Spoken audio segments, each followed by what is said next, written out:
আমাদের মৎস্য প্রাণী সম্পদ উপদেষ্টা বলেছিলেন ইলিশ ছাড়া আপনারা বৈশাখ পালন করবেন, সুতরাং উনি একটা আবদার করেছেন, আমরা তো জনগণ হিসেবে আবদারটা রাখতেই পারি। সুতরাং আমাদের ভোরের ডাক কিশোরগঞ্জ ফুটবল ক্লাবের একটা খেলা শেষে আজকের এই আয়োজন, এখন আয়োজনে আমাদের ইলিশের বিকল্প কি আমরা একটু দেখতে চাই।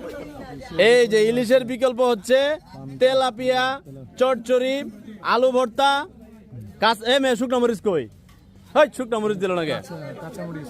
এই যে এখানকার লোকজন এইভাবে এই চলে যাচ্ছে, সব তেলা পান্তা, ইলিশ নাই তেলা পান্তা, এরা পাইছে না